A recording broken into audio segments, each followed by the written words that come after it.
Hello. Hello, Rob. Hi. Hi. Come inside. Come on, Ringo, out the way.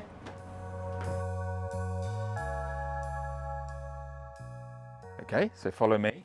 This is my commute. Lovely. This is my morning commute to the end of the garden. Not too far then. Not too far. Pretty good. It's pretty good. And here we are. Beautiful. Here it is. Where it all happens. Wow. My little studio. So here we are, 10 years on from your debut picture book, Blown Away, 10 which years. I'd like to add as our Waterstones Children's Book Prize winner in 2015. We're here to celebrate your 15th picture book, I Follow the Fox. 15. So exciting. Unbelievable. I know, it's very, very exciting, isn't it? And yeah, 10 years as well since Blown Away. There's my prize up there, which I'm very, very proud of. What a time to be celebrating. It's pretty cool. So before we get into the book, Yep. I think we are here in your beautiful studio.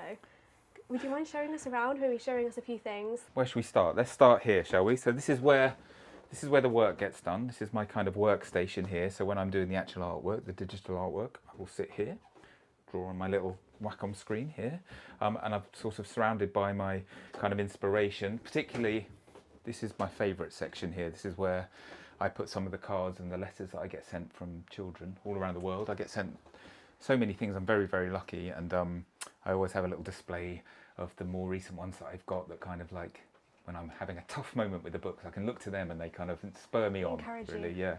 And then of course, this is where I record the Draw with Rob videos, literally sitting right here.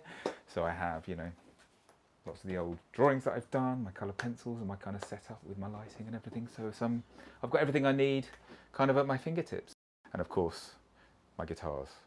When I need a little bit of break from writing and illustrating, I pick up a guitar, shut the door so no one can hear me. And yeah, a bit of musical inspiration too. So yeah, I love it. I've got everything I need. Right, important stuff. Do you want a cup of tea? Should we have a cup of tea? 100%. Right, let's go and make a cup of tea and then we'll Great question. carry on. Okay, great. Let's go.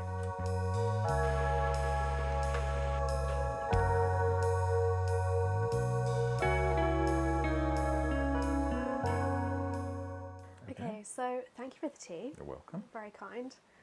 So, what does the day in the studio look like for you? Well, I'm usually here, but it does depend on what I'm doing. If I'm writing, I tend to disappear off to write because I get distracted here. There's too many things to kind of look at because writing I find quite difficult. So I get much more distracted with the writing. So I do a lot of my writing up in the British Library. I'm only, half an hour or so from the British Library. So I go into the reading room there usually to do my writing. But if I'm illustrating, yeah, I'm in here early. I drop my daughter at school and I'm straight in here, 8:30, 8 o'clock, something like that. And I just get on with it. I go for it. And yeah, I love it. Oh, wow. Do you have sort of a routine of like when you're setting up for the day? Do you do like warm-up sketches, or like once you're in the middle of a book, do you sort of just, are you able to just crack on straight away? For a kick-off, I'm pretty quick. I've been told by my publisher, because my background's in newspapers and magazines, so I'm good at deadlines, bang, bang, bang. So I do tend to just get stuck straight in. But usually the first thing I do is kind of correct the things that I've noticed from the day before's illustrations. I will, quite often the last thing I do at night is just have a look at what I've done the day before, and that's when you spot, oh, I need to tweak this and change that, blah blah blah. So usually the first hour or so is tweaking the previous day's illustration, but then I kind of just get straight into it. But if I'm right at the beginning of a book, I might be doing some sketchbook stuff because I tend to start analog, in a sketchbook. Okay, so is that a rule you sort of set for yourself? You're always starting first in a sketchbook? It's not so much a rule. It's just that is the best way for me to work. I find my sketchbooks are really just for me. They're not kind of things that I show to people. So you don't have any kind of inhibitions about what you're kind of doing that way. And so I do very, very quick kind of scamp sketches of the layouts of the book or the characters, establishing what I want the characters to look like. Probably for a couple of weeks before I start the actual illustrations for the book, I will just spend a bit of time just kind of working out how everything's going to work. And then I will do a digital version, but just a kind of grayscale, black and white digital version of the entire book in much more detail, actually really quite detailed. And I might spend, a couple of weeks doing just that black and white version of the entire picture book before I then get stuck into the final artwork. And that takes quite a lot longer. It might take 2 or 3 months maybe to illustrate. So would you say it's about sort of, 2 to 3 months, 3 to 4 months in total from beginning to end? Yeah, for the artworking. For the artwork. Yeah, I would say so, 2 to 3 months. Sometimes quicker, sometimes takes a bit longer. But the writing, weirdly, does take a long time too. You know, these books that take, 5 minutes to read, they can take 2 months to write as well sometimes, because, I write in rhyme and the rhyme has to be kind of perfect. I don't like it when, you have to speed up to kind of fit in the kind of syllable count. So, the rhyme has to be absolutely perfect, and quite often that involves going back to unpick something here to make something here kind of work. So I spend a lot of time perfecting the rhyme. Would you say generally that the words come first once you have a new idea for a book? 'Cause it's Usually. I mean, the idea, sort of the entire concept comes first, and usually I've got a picture in my head of the cover, or one of the big set piece illustrations, and I might sort of work out roughly what I want the lead character to kind of look like before I start writing. But then, I usually write the whole thing and then do when I worked in newspapers and magazines, we'd called it a flat plan, which is basically like a kind of, you have a grid of all the pages in your book, just on one sheet of A4 paper, and you just roughly work, you kind of work out the pacing. If you're going to have a big double page illustration here, you might want to follow that with lots of little detailed pages. So you're moving from slow to fast. And I find that easier to do when you've got an overview of the entire book on one piece of paper in front of you. So I imagine something perhaps people might not know is, of course, you are the author and illustrator for your books. Yeah. So there are books that you have illustrated where you're not the writer for them, of course. Yeah. But for your own books, when you're the author and the illustrator, what is the prep work like when you're planning the page spreads and you have that control for both the words and the pictures, and you're not relying on sort of a different author to sort of have an idea? Well, for me, that's one of the nicest parts of the process. I always liken it to making a film. I feel like I'm making this entire film myself. I'm sort of lighting it, I'm casting it, I'm directing it, and I'm, art directing it as well. And so it's actually a really, really nice process for me, because I've worked with HarperCollins now for 10 years on these books, as we said right at the top, and so we've got me and my editor Alice, we've got a really good working relationship, and she really trusts me to kind of just get on with it. And so quite often, I'll show her the rough version of the book, and she won't really have any tweaks or changes. If she does, they're usually kind of minor things, but I'm really allowed to just get on and kind of create this thing myself, which is there's not many creative mediums where you get to do that. You get to have all this kind of control over the final project. So it's a really lovely part of the process for me. It must feel so special just to know it's completely yours. It's all it just really come does. from you. I'm so proud. I can't tell you how proud I am of each book once I've finished. There's a strange thing that happens. You're working on the book for such a long time, as we said, 2 or 3 months, really intensely, that quite often when I finished it, I kind of don't really want to see it anymore, and I don't really like it. And then what happens is you have a couple of months, because we do these books in advance. You have a couple of months of doing something else, and then I come back to it and I'm like, actually, I'm really, really proud of that, and I really love it. But there's definitely a period where you kind of think, I've got, most of us creative people, we have a little touch of imposter syndrome. Of course. So you do have a period of insecurity. But then I'm so, to see all my books on the shelf like that, I can't quite believe it. Yes, it's very impressive, and they all look great. It's so nice to see them here on display. Yeah. Just touching back on your sketchbook work, Yeah. just for sort of like maybe upcoming illustrators or hopeful illustrators and writers as well, because you obviously start everything in the book. Yeah. Do you have any advice for starting in a sketchbook? And for I know there's a lot of pressure with social media these days to sort of display your work early on from the very beginning, show everyone your process. And I think that can sometimes take away from the actual process and creating something you want to create or to change up your style. Do you have anything to add? Well, I would say, when you're working in your sketchbook, particularly in the very, very early stages of a book, you shouldn't be thinking about putting it out there for other people to look at. That sketchbook is it's your working process. It's just for you, really. I don't really show anybody my sketchbook. I mean, there is some interesting things in there, and I go back over old sketchbooks, and it kind of unlocks something in my brain. It reminds me how my thought process went. Yeah. But my advice would be, don't think about putting this out there on social media. Just use your sketchbook as what it is, which is a tool to get from having a blank page to having a page that's full of something that people might want to read about. And I think quite often you don't really want people to see how you got from A to B. You just want them to enjoy Enjoy the final result. Enjoy the final result. So I would say, and also if you don't have that pressure of showing it on social media, then you're going to draw and create and sketch without any inhibitions. You're just going to be able to do what you want to do. And I think ultimately that's the best way to be creative. I think that's great, and I'm sure a lot of people are going to find that really useful. And now, speaking of sort of advice for future artists, we couldn't not talk about Draw with Rob, as we are here in the studio where it all began. We are. Coming over 4 years ago now, it started. Would you mind sort of telling us a little bit more about how it started?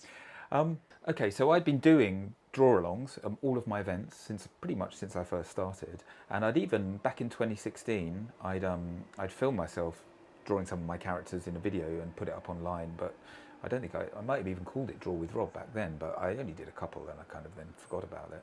So yeah, it was in March of 2020. I was sitting watching the news on a Sunday evening with my wife, and they said, right, we're going to close all the schools. And I thought, there's going to be lots of children stuck at home looking for things to do, lots of parents looking for things for their children to do. I can help. I will record myself drawing some of my characters, very simple draw-along videos a couple of times a week, and it might keep people occupied. So that was a Sunday night. I recorded the first video in here, literally behind where I'm sitting now. I have a little, I just put my phone in a tripod, pointing straight down at my desk, and I just drew. I didn't, no rehearsal. I just literally just drew it in one take. All my videos I just do in one take, because I say to the kids, if you make a mistake, keep going, and that's why I feel like I can't really edit too much. So yeah, I recorded the video on the Monday, put it up on YouTube on the Tuesday, and I'm not joking, on the Wednesday, that night, I was on news at 10, because thousands and thousands of people all over the world just watched this video. I don't really know why, I think Jamie Oliver somehow saw it and watched it with his kids and retweeted it in that first day, and I think it just blew up. And then from then on, it was like I was on this roller coaster, and I was just doing 2 videos a week, and I still, to this day, I get sent pictures every single day from all around the world of children, proudly holding up their artwork, and I really love it. There's something, it's probably the thing I'm most proud of, actually, the fact that so many children have sort of developed this love of drawing through my videos. So yeah. Of course. And I think it's so incredibly special because it's created a bond with your readers that maybe perhaps a lot of author illustrators don't have by having that connection with them online, and you've sort of turned something which online relationships can, they're not always the best, but you've created something so special. And so, we have the evidence, we have the thank you letters, the cards. Yeah, I feel very, very lucky. I get sent these every day, I get lots of lovely cards, and when I do my live events especially, that's when I really notice it, actually, because I do lots of festivals, lots of live events, and the children, they always come and they bring their drawings to show me in person, and there's this weird moment. They say, "Oh, mate, your hands look just like your hands in the videos," or your voice sounds just like your voice in the videos. And I'm confirming it is you. It really is me. I really do this. You and are real. Yeah, and they get this real thrill about meeting me, and it's like, and I get a real thrill meeting them too. So it's you're right. It's quite a unique kind of bond that I have with my little artists and my readers. So I really love it. I think it is time we talk about that new book. Okay, so I Follow the Fox. Yes. We've had penguins, we've had sausage dogs, we've had dinosaurs. What led you to a fox? Can you tell us about that? Well, there is a little story about this. So here in my studio, where we're sitting now, you can see I've got these glass doors in front, and when they're closed, it's like a hide. It's like so I get all sorts of wildlife. I get birds. There's the dog running around, the cats running around, and most of the animals don't know that I'm in here. So it affords me this amazing kind of view of the local wildlife. And there's, where we are in North London, there's lots and lots of urban foxes, and where behind my studio, up the embankment, there's kind of the railway line, and I think there's lots of kind of shrubbery and bushes and whatnot behind me, and I think there's lots of fox families that live behind my studio, and they often come into the garden and visit. And it was last year, springtime last year, when the fox cubs were all being born, I had a visit from a fox cub. Wow. And this little guy, I don't know if it's he or she actually, he would turn up every day for about 2 weeks. He'd just come along every day. Occasionally I'd see mum or dad, but it was really just him, and he was very, very curious. So he'd just kind of wander around up and down right in front of my studio. So I was like this far from this guy. He'd come right up to the window, sniffing the window, and he just couldn't see me. So I sort of formed this relationship with this little fox cub, and I just thought, oh, this guy, he was so cute, and I thought that he needs a story. And so often with me, that's, you know, stories start by these little interactions, these little kind of moments in real life, and then you have this like seed of a story that you then sort of gradually grow and grow and grow and turn into something you can write a whole book about. So that's how it started. Oh wow. I mean, so I don't want to give any spoilers away, but something I thought was really special with the story of the fox is the fact that you've got that beautiful crossover for the city fox and then into the nature and sort of reminding us that they are these wild animals with their own little families. Was that something you wanted to was that quite important to you? Yeah, urban foxes really fascinate me. You know, you can be in the middle of London, in the middle of Soho, and suddenly a fox kind of walks across the street in front of you. And, you know, I think that's the beauty of this city. It's it's an urban metropolis, but then there's all these green spaces and this kind of suburban areas where we are now, you know, of this lovely kind of countryside, really. And so I wanted to reflect where I live in this story, you know. So we first meet the fox in a back garden in the city, and then we follow the fox through the city and out into the countryside, which is what I can literally do that from here, where we are in North London now. And I wanted to show the kind of the amazing lives that these animals kind of lead, which I think is quite, you know, it's relatively unusual, I think, in the natural world. Definitely. Yeah. And so you haven't followed the fox all the way home yourself? I haven't, actually. I haven't followed the fox. They usually disappear up the side of my studio, and I can't squeeze up there. It's too quick. They're too quick. They are too quick. But yeah, maybe one day. They've got their own lives. They've got their own lives. They're busy. Yeah. So I Follow the Fox is a beautiful sort of winter adventure. It's got friendship, bravery, helping each other out. Was this story something particularly important to you? Yeah, most of my stories, they have an underlying message, and it isn't necessarily something that I think about before I write the story. They just kind of appear in the story. And, you know, I've got 3 children. They're a bit older now, but when they were young, you know, the things that happen in my stories tended to be things that came from my real life. So this story, definitely there's an element in the story of a missing toy, and that in a young person's life, I think that's a very, very traumatic, very kind of big deal. I mean, we had it several times with my daughters. So that was, when I kind of seized upon that element of the story, that kind of really, really helped me in terms of the kind of emotional arc of that story. And I do think you need to, not always, but quite often, you need to root these stories in something that is relatable to the reader. So something that they can directly relate to and maybe will have had experience of, even though they're only 4, 5, 6 years old. So I do think it's an important thing, but as I said, it's kind of, I think it's just something with me, it just sort of comes out naturally in my storytelling and in the planning process of that kind of story. Because, you know, in the picture book, you don't have many pages, you know, we tell our stories in 24, 26 pages, you know, which is 12, 13 spreads of a book, and it's not much space to get an entire story arc in. So people often, you know, sometimes they say to me, they say, oh, so you write children's books? And I say, yeah, I write and illustrate children's books. And they say, well, picture books? And I say, yeah, picture books. They say, are you ever going to write a proper book? And I'm like, well, have you ever tried to write a picture book? Have you ever tried to tell a story in, you know, 300 words over, you know, 12 spreads? It's very, very hard to do. But you know, I consider that a challenge, and I consider it a challenge to have a story which has heart and has something that the children and the parents who are reading the stories to their children can kind of take away with them, and it kind of resonates with them. So yeah. I wanted to ask you about sort of reading this book. So of course it's a beautiful story, beautiful, stunning illustration throughout, but it's also a rhyming text, which we love, and it makes it such a joy to read aloud.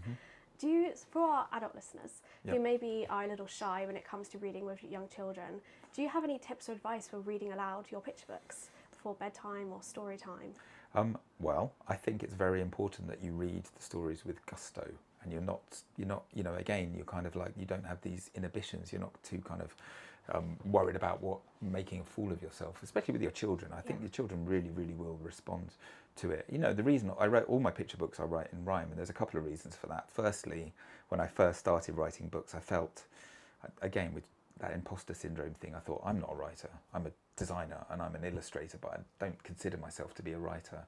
So I think in the first instance with Blown Away, which won the lovely Waterstones award, thank you again for that. So welcome.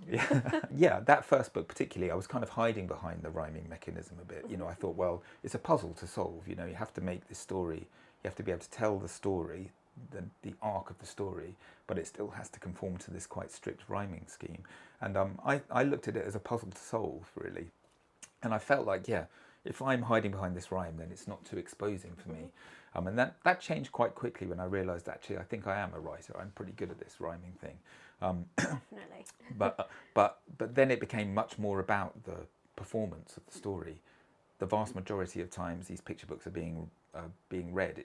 They're being read aloud by a parent or by a teacher, or whoever. But somebody is reading this story aloud. So when I'm writing it, you know, when I get back to my studio after being out at the British Library, I kind of spend an hour in here reading it aloud to myself. So, you know, you can see me from outside, you'll see me, it looks like I'm just talking to myself. But that's a hugely important part of the process.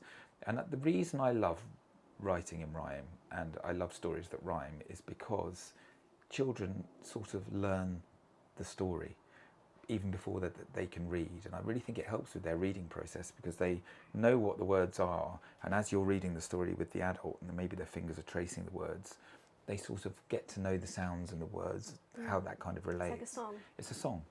It's exactly like a song. And so children come to my events, and as I'm standing on the stage, reading the story, I can see them mouthing along with me, and they're, you know, 3 or 4 years old sometimes. And I just think it makes it a more fun experience. Personally, I think that, you know, for the parent as well, or whoever's reading the story, if there's a kind of a rhythm to it and a sing-song bit, and there's a bit where, you know, you can start the line off and the child can finish the line off, it becomes more of an interactive process. And I think that's what the bedtime story should be. It's a shared experience between reader and readee, you know, and so that's why I really love writing in rhyme. And it's great for comedy as well. You know, you can really do a good setup, and you know, some of my books I try and make them funny, but a good setup and a sort of almost like a forced rhyme can actually be really, really funny, I think. So yeah. Okay, well, you've heard it here first from the source. This is a book to be read with gusto. Yep. And that's what we want to see for Definitely. all the rest of the year. Definitely. Lots of gusto. So just going back to sort of talking about the spreads and the pages throughout the book, do you have any sort of hidden Easter eggs, favourite pages that you might be able to share with us, things we should look out for? I do. I you know, a big thing in, you know, I used to love Richard Scarry books when I was young, purely because there's so much detail in them. I mean, I've got quite a few copies now that I've read with my own children, but you know, you can look at those pages, it could be the 10th, 11th, 12th time you've looked at those pages, and you will spot a detail that you've never seen before. And I think that's really important, particularly with picture books that are being read night after night after night. Yeah. It's great, I think, not just for the child, but for the adult who's reading the story, if they spot little kind of Easter eggs kind of in there, you know, the 5th time that they're reading the book. So yeah, I love to hide lots of little details in my books, little kind of hidden things. In fact, at the front of all of my books, on the you know, the credits page, I put a little kind of five or 10 things to spot in this book. So, you know, in this one you have to spot there's 10 animals, you have to spot there's otters and there's badgers and there's all sorts of things hidden throughout the book. So I actually put it into the story like a little kind of seek and find. But there's a few, so in this book, in fact, in quite a few of my books, you might notice, looking in my studio, I'm a bit of a Beatles nut. Aren't we all? Everyone loves the Beatles. But I really, you know, I am, you know, they are the, you know, creative endeavour-wise, they are like, yeah, so I'm slightly obsessed with them. And so in this book, there's a fair few little Beatles references here and there. Some are very obvious. You know, under the little boy's bed, there's a Beatles record that's kind of under there. But some are a little bit more for the Beatles enthusiast. Do you try to test yourself a little with how obscure you can go with your references? A little bit. In one of my books, in a book I wrote called Doggone, that's the number, I think it was and that's right, fridge magnets. The fridge magnets in this kitchen scene in the book spelt out the number plate of the little Volkswagen Beetle that's parked on the Abbey Road album sleeve. I don't think anyone's ever going to get that. That's why I'm telling you now. Go and have a look, see if you can spot it.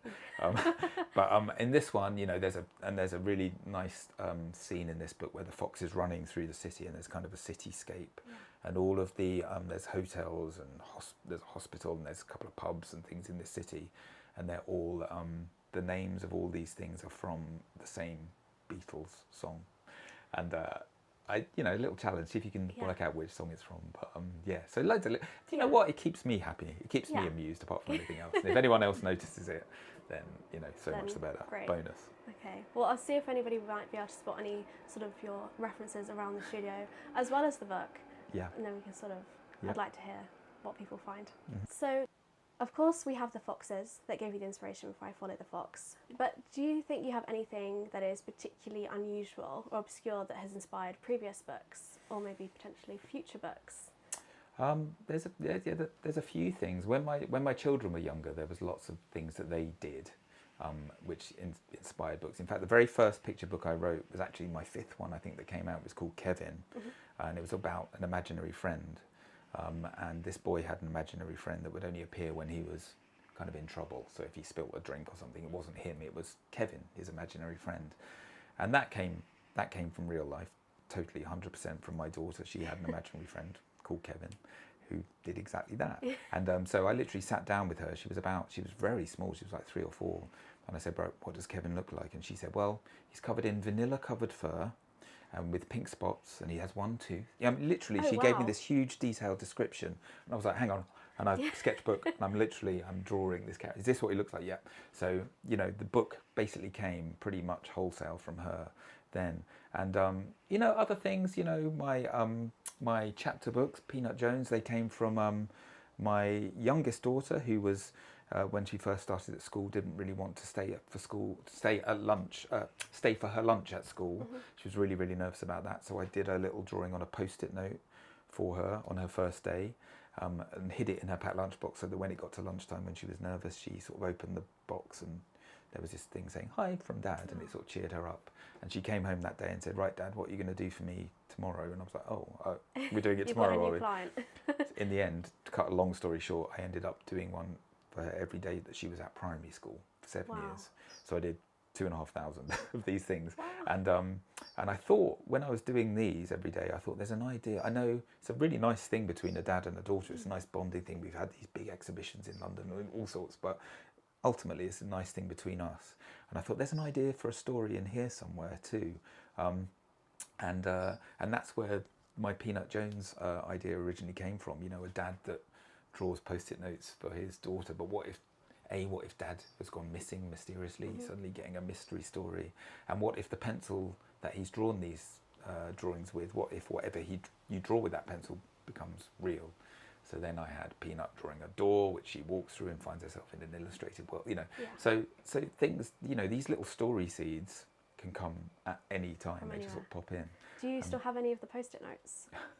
I have all of the post-it notes. You have all of the post-it notes? Yeah, we notes? have all of them. Pretty much. There's a couple that went through the washing machine, but even those I've got, you know, in their kind of like, kind of twisted, mangled form. So yeah, we've still got them all somewhere. Yeah, wow, I think that needs to be in an exhibition somewhere. Yeah, it does. That would be. That would be a big exhibition. Trust me. But yeah, we will do it one day. Oh wow.